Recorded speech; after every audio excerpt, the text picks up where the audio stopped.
We are back at 8:09, and this morning on Today's Family, when little boys want to dress like little girls. One mom's decision to share her experience with her son is receiving a lot of attention. We're going to talk to them both in just a moment, but first, their story. I'm a princess boy, and I love wearing dresses, and I love the colors of pink and red. I'm a princess in a castle. For little Dyson, now 5, this is part of his everyday play. But for his mom, Cheryl Davis, it took some getting used to. My initial reaction was to redirect, play with the truck or read certain books. When Dyson wanted to be a princess for Halloween, Cheryl initially resisted, but soon changed her mind. My older son, Kobe, said, "Mom, why can't you just let him be happy?" And at that moment, I knew that this was more my issue. If Kobe could be a ninja, why couldn't he be a princess? Since then, they've allowed their youngest son to explore his interest in all things dressy and sparkly. He's not contagious. He's just like any other kid. Plays checkers, he plays in the trees. He just likes to do it in a dress. Big deal. He likes pretty things. Pink is his favorite color. The experience led Cheryl to self-publish a book, My Princess Boy, which she wrote as a tool to encourage acceptance of Dyson and his dresses. A store clerk once said to me, "Are you really going to buy that for him?"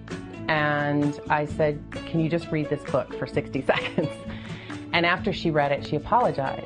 Word spread. Their story appeared on a local TV talk show and in People magazine. Soon, a major publisher picked up My Princess Boy, which landed in bookstores across the country just before Christmas. I think it's fantastic, and I think that what it tells us is that these boys, their parents, and the social world is no longer the same. There is an audience for this book, and there are people who need this kind of information and this kind of help. I haven't had that moment of regret yet. Partly that, I think, is because of all of the people who are emailing me from all over the country and all over the internationally as well, who are saying, "I'm so glad I'm not alone." And Cheryl Davis, author of My Princess Boy, is here with her princess boy, her son Dyson. Good morning to you both. Good morning. Dyson, you came up with that name, Princess Boy. That's how you see yourself, right? As a princess boy? Mm-hmm. And you picked out your outfit today. Yeah. Tell me about the outfit, because I know you love pink and purple. Can you show us your outfit? Can we see? Stand up. And this is your twirly outfit, right? Can you show me the twirl? And I know that Dyson has loved dressing up since he was 2 years old. Yes. And that's been a journey for you since then. He's now just 5 in October. Yeah. The book started out as something that you self-published, really started out as a journal. Yes. You were exploring more about you, almost, than Dyson, and dealing with a child who is different from other kids. Yeah, when I first realized and went through the process of this, and my older son says, "Why can't you just let him be happy?" I realized this is really an adult issue. It's my issue, and how am I going to deal with it? And so through journaling, I needed a tool to hand to people to say, "I don't want you to crush my son's spirit. He's too young, and he's really strong with loving what he loves." And so I didn't want that to happen. None of us do as moms. And then that's why you self-published the book. And then to have a major publisher take it on, did you ever anticipate anything like that? I did not anticipate that. One of the things that you do when you hold in secrets for so long is you think it's only you. And the moment that we went on our local NBC show, New Day Northwest, with Margaret Larson, we literally had, within 24 hours, we had over 2,000 people emailing. It was posted on YouTube, all from us just posting this segment to say, "Please accept us." And now that the book is in bookstores, what has the reaction been like? Have you seen it firsthand at all? I have. I'm so happy that Simon & Schuster stepped up, because it really allows the book to be there for people who want and need it. And the first experience when it first came out, I was in the bookstore in Seattle, and a dad and a son, they were there, and the son was thumbing through the book. And I was just kind of peeking around the side, and the son smiled up, looked up to his dad, and his dad smiled at him. And then they went to the checkout line. And it touched my heart, because it just showed that, you know, this little boy was really attached to this, and the father just smiled and said, "I'm with you, son. Let's go." Dyson, why do you like to dress up in dresses and in pretty colors and sparkly things? Because it makes me feel happy. It makes you feel happy. Do you know other princess boys? Mm-hmm. Are they friends of yours or people that you've met along the way? People that I met along the way. Yeah. And when people see you dressed up, honey, are most people nice? Has there ever been anybody that's made you feel bad about dressing up? Yeah. Yeah, Dyson's had a really good response with people that might say you're not supposed to be in a dress or only girls are supposed to wear pink. And he says, if you don't like me in a dress or in pink, then you're not my friend. And there's something that we can learn from some of that is just let's get to a place of acceptance. But I know when you first wrote the book, you included a letter to your family and friends because you were having trouble with this, you were struggling with it, and you wrote, I had independent values, deep cultural and religious perceptions of how my sons as males should look and behave. This became a journey in self-awareness and reevaluation of stereotypes and perceptions of what I thought I believed. Now, if it was hard for you, what kind of a struggle would it be for people who don't have a princess boy in their life?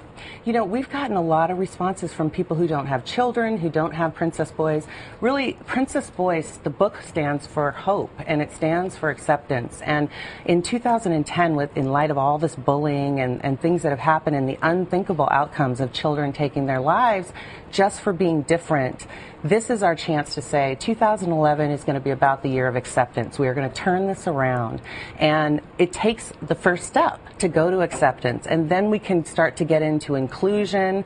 And as sooner or later, my hope is that the world will embrace the uniqueness that is really within all of us. What about people, Cheryl, who might say to you, you know, it's great to let Tyson be himself at home or maybe at a friend's house, but in public, there's a different set of rules. And if he loved running around the house naked, like a lot of little kids do, you wouldn't let him do it at school, for example. Yeah, I do. You know, I believe that those are kind of health and social issues. And this is clothing. This is attire. And children at a very young age, studies show that one of the first independent things that they feel proud of and get self-confidence in is selecting their clothes and dressing themselves for school. We've all seen the child in the school with polka dots and stripes and different colors and mismatching shoes. And sometimes that's not the battle you want to fight. And as my son gets older and our family continues to grow, he's able to express his own interests. And so I figured I can't keep it inside of the house, so we need to get the world to a place of acceptance. And as a mom of teenagers, I know if I had talked about them as little kids, they would be upset now as teenagers. Do you worry about that with Dyson, that there will come a time when he's embarrassed about this, that you put this out? We talk about that, don't we, Dyson? Yeah. We as a family, we're very, very honest and open, and we have family meetings. We discuss what this really means. He knows that boys aren't normally dressing in dresses right now. And so he really has been kind of a driver and part of it. The book doesn't have faces. It also doesn't have Dyson's name in it. So my hope is that the book can continue on through the years to come. And in 15 to 20 years, he can say, I'm really proud that my parents loved and supported me as a child. Are you proud now that Mom wrote the book, Dyson? Yeah. Yeah. And if people reading it, do you think if they had any questions about you wearing a dress or a tutu or whatever, they would understand after reading the book? What would they understand? What would they understand about you? You understand that it's like to wear dresses. That it's fun to wear dresses. Do you want to give us a little twirl before we go? Let's see how it goes. Thank you very much, Dyson. Nice to have you here, Cheryl. Thank you so much. Thank you very much. Good luck with the book and helping people to gain acceptance and understanding. That's an important thing. It is. Thank you. We need it. Book is called My Princess Boy, Cheryl and Dyson Killer Davis.